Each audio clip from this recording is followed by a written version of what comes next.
What if the person you trusted with every piece of your heart was destroying it every single night while you slept peacefully beside them? What if the man who kissed you goodnight was texting someone else the moment you closed your eyes? What if every "I love you," he whispered, was a beautiful, carefully constructed lie designed to keep you exactly where he needed you? Confused, dependent, and blind? What if the tears you cried alone at 3 a.m. were not signs of your weakness, but warnings from your soul screaming that you deserved so much more? What if betrayal was not your ending, but your beginning? What if the night he broke you was actually the night God was preparing to rebuild you into something so powerful, so radiant, so unbreakable, that the woman you become would make even your pain proud? Stay with me, because this story is not about a man who cheated. This story is about a woman who finally chose herself, and what happened next will change how you see love, pain, and your own worth forever. What if the most painful chapter of your life was actually the one that saved you? My name is Zara, and I want to tell you something that took me 2 years, countless sleepless nights, and one extraordinary act of courage to finally understand. The man I loved with every breath in my body, every prayer on my lips, every dream I dared to dream, was cheating on me every single night. Not once, not twice, every single night. And the worst part? I had no idea. It started the way most love stories start, beautifully, almost painfully beautifully. I was 24, living in a small apartment in Lahore, working as a junior graphic designer at a media company. My life was ordinary in the most comforting way possible. I had my routines, my weekend chai with my best friend Miriam, my evening walks where I would listen to old Urdu poetry and feel the kind of loneliness that doesn't hurt, the kind that simply waits. Then Rayhan walked into a coffee shop where I was sitting alone with my sketchbook, and he sat down across from me without asking, smiled like the sun had personally given him permission to shine, and said, "You draw like someone who feels too much." I looked up. He was looking at me with those dark, quiet eyes, the kind that seem like they're reading something written on your soul. I should have closed my sketchbook. I should have smiled politely and gone back to my drawing. But instead, something inside me shifted, quietly, irreversibly, like a door opening that I did not know had been locked. We talked for 3 hours that evening, about art, about dreams, about the strange loneliness of loving poetry in a world that had stopped reading it. He told me he worked in architecture, that he designed spaces where people could feel safe. And sitting across from him in that warm, golden light, I thought, this man himself feels like a safe space. I was so wrong.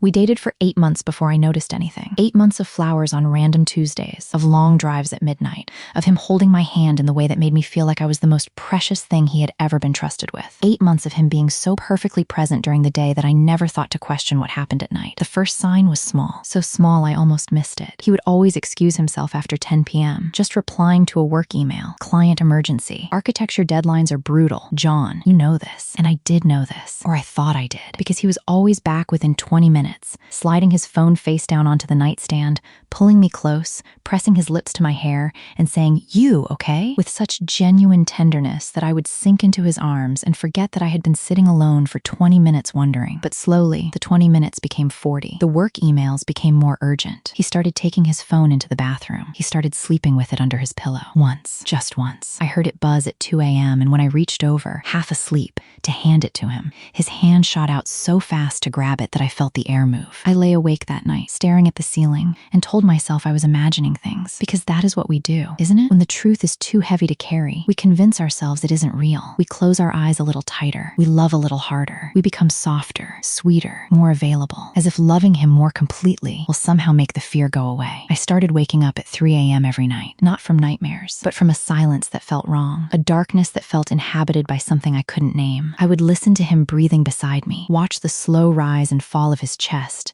and feel this cold, creeping certainty wrapping itself around my heart like a vine. Something is wrong. Something is wrong. Something is wrong. The night everything collapsed was a Wednesday. I remember because I had made kheer that evening, his favorite, and he had eaten 2 bowls and kissed the top of my head and said I was the best thing that had ever happened to him. I had glowed. I had actually glowed, standing in my small kitchen, feeling like love was real and mine and permanent. He fell asleep early, exhausted, he said. Long day. I couldn't sleep. I lay beside him for an hour, watching the shadows on the ceiling, that familiar cold feeling spreading through my chest. At around midnight, his phone lit up on the nightstand. He hadn't put it under his pillow that night. I don't know why I looked. I had never looked before. I had always told myself that love meant trust, that checking someone's phone was a violation, that if you had to look, the relationship was already broken. But that night, something in me, something ancient and sure and tired of pretending, reached reached out and picked up that phone. The screen was still lit. A message from a contact saved as M. Can't stop thinking about last night. Come back soon. I read it once. I read it twice. I put the phone back exactly where it had been. Then I walked to the bathroom, sat down on the cold tile floor,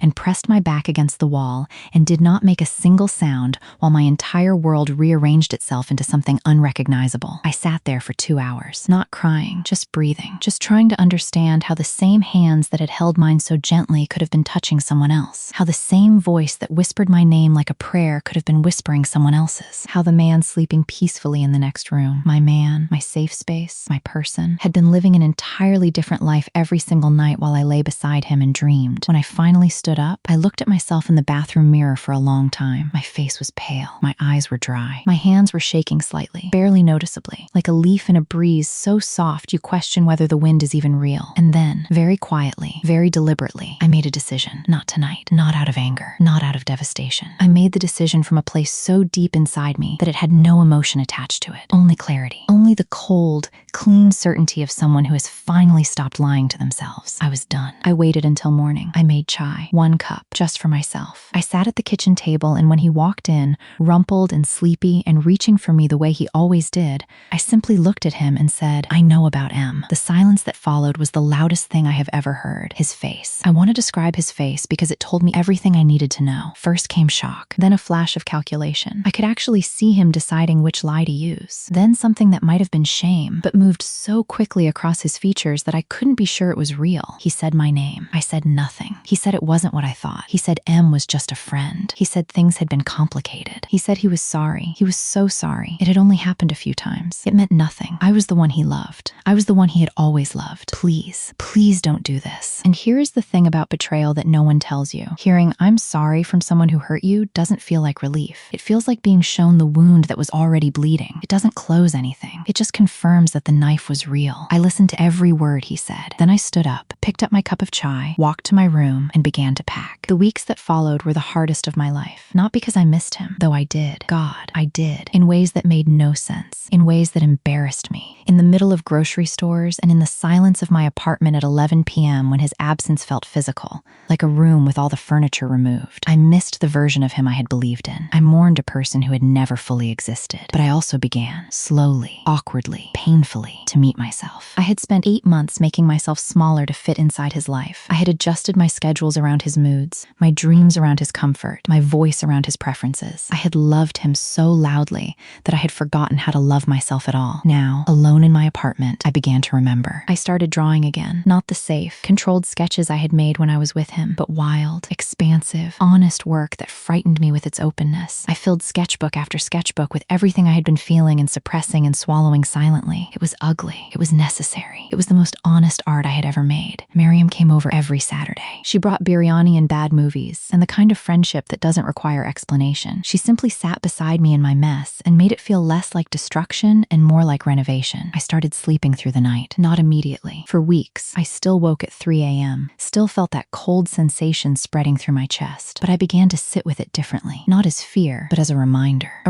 that my body had known the truth long before my mind was ready to accept it, a reminder that I could be trusted, that my instincts were not broken, that I was not crazy or paranoid or too sensitive. I was simply a woman who deserved the truth and had been denied it, and there is a profound kind of peace that comes from finally holding that truth in your own hands, from finally saying, I see what happened clearly, and I am choosing to walk away from it, and that choice belongs entirely to me. 6 months later, I submitted my portfolio to an international design competition. I won 3rd place. My artwork, raw, emotional, deeply personal, was described by one judge as a visual autobiography of someone learning to reclaim their own narrative. I stood in front of my laptop reading those words and felt something shift in my chest. Not healing exactly. Healing is too gentle a word for what I had done. What I had done was excavate, dig down through all the pain and confusion and self-doubt and find the bedrock of myself underneath. I thought about that girl on the cold bathroom floor at midnight, pressing her back against the wall, learning how to breathe in a world that had just changed completely. I wanted to tell her, you are not falling apart. You are falling into yourself. Every tear you cry tonight is washing away away something that was never meant to stay. Every hour of silence is making space for a voice inside you that has been waiting, patiently, faithfully, to finally be heard. You are not losing love. You are learning what love actually is. Real love does not make you afraid of the dark. Real love does not make you lie awake at 3 a.m. with a cold knot in your chest,